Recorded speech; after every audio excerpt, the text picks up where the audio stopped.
So the lines have been long, 2 hours or so.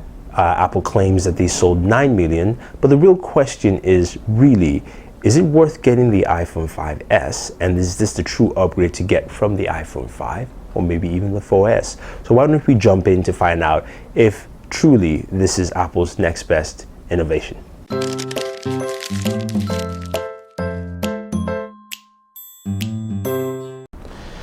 All right, let's take a look at the hardware piece of the iPhone 5S before we jump into some of the software details that iOS brings to this device.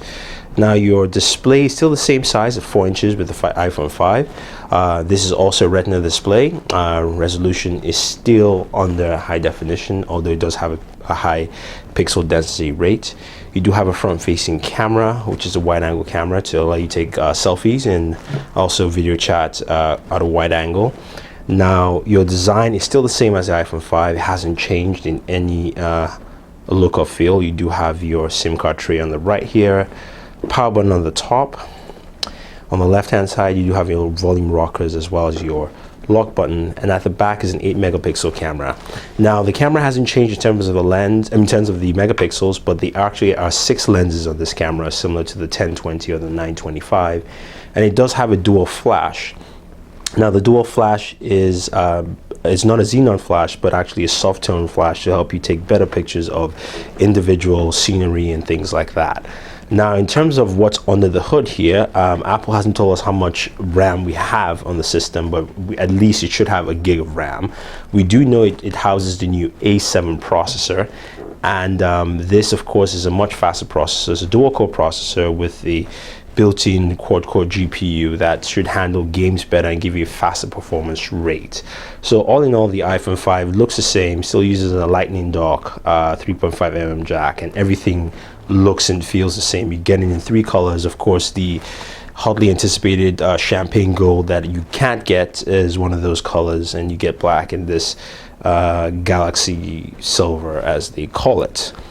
And one more thing I did forget to mention is the Touch ID, which is housed underneath the home button.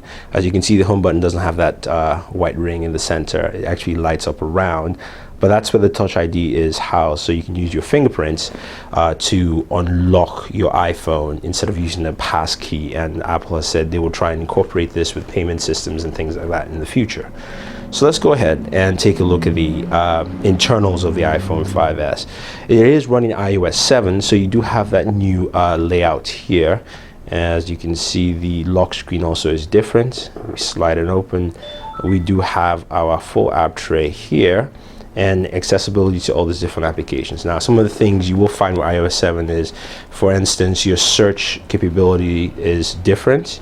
Instead of you going on screen all the way to the left, you just pull down on your screen and it pulls up the search bar for you. So that's something different. There is also a new control center, or notification center, if you will, at the bottom, sliding up from the bottom, that gives you quick access to some things like Wi-Fi, airport mode, Bluetooth, or access to your display settings, your music, so I can go ahead and play a song directly from here, as well as AirDrop. You do have a flashlight. You can access your calculator, as well as the camera and a timer. So you do have some quick access controls which are given to you. Now, the notification center on top, which you pull down, also has been changed and is different. You can see everything is much larger, so your calendar really shows up a lot of things from the calendar. You can actually access most of your info directly from here in terms of stocks, calendar, as well as looking at all your messages and things you have there. So you do have a lot of things to access. Now, going into the settings here, and let me show you a couple of things we have on the settings here with iOS 7. So if we go into passcode and fingerprints, you can go ahead and reset or set your fingerprint passcode. I can turn it on if I want to, and actually I'll just cancel that out. I can turn it on, or I can actually turn it off. I can use my passcode to set my fingerprints, and of course we've heard word that that has been broken in a couple of days, but it is one new feature to allow you to easily unlock your phone think of it as Google's facial unlock with the Nexus devices, which is a neat idea, but nothing you should take too seriously in terms of security concerns or security applications and that point. Your settings is still the same. You do have access to all the basic things you need, like Wi-Fi, Bluetooth, and also iCloud, as well as creating a personal hotspot. So all that is here and pretty much the same. It's just the visual look is different with iOS 7.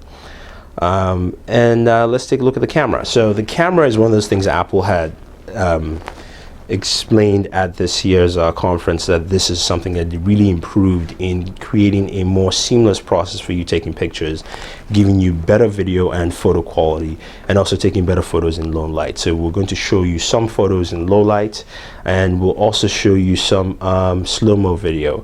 But looking at the camera interface here, it's very basic, as typical with Apple camera interfaces.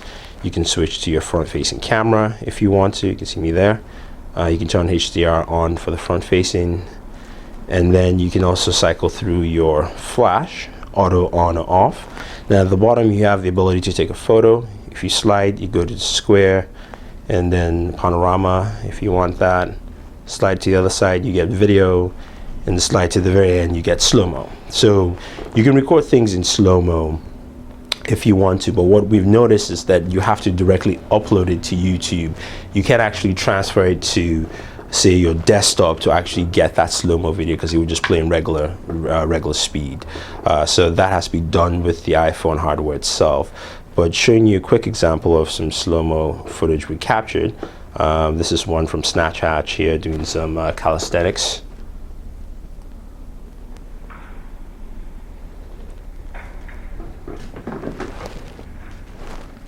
And you can see, this video is actually much faster. I mean, he was actually much faster than this, but you can see the speed at which it is. And he actually still captures the sound, and it basically compresses it down. So you get that nice slow-mo feed.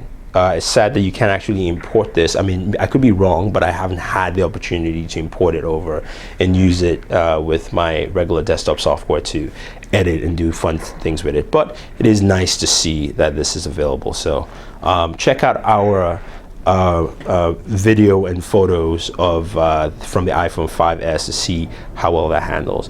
Overall, iOS 7 is pretty much iOS 6 in my view. If you're an Android user, or Windows Phone user, there are things here that Apple has done to kind of catch up and pick from the different elements. The flat design gives it a new look. It's something you either love or you hate, but the iPhone 5S really is more of a slight upgrade, as you expect. So before I say too much, let's go ahead and round up this review. So we spent a good amount of time with the iPhone 5S, and in terms of build quality, I'll put it out there, Apple has done a very good job over the years with the build quality of the iPhone 5. It's solid, sturdy. Of course, when you drop it, you do have issues with the glass, but there's enough protection and cases out there for it.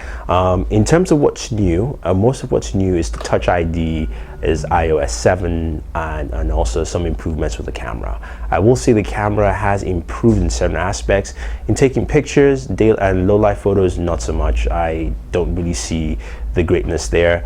Video quality is a little better overall, but what I see with the iPhone 5S here is that Apple has done slight increments to this device. It is much faster to use with the A7 processor, but I really don't see that big jump or something that wows me here to switch from say Android or even Windows Phone, because it really looks like an iPhone 5S, iPhone 5, and that's pretty much it. And I really can't tell you why, as an Android or Windows Phone user, to pick it. Now, if you're an iPhone user and you have an iPhone 4S, this is great. I think you should definitely pick it up, because this will boost. If you have an iPhone 5, I say wait for the iPhone 6.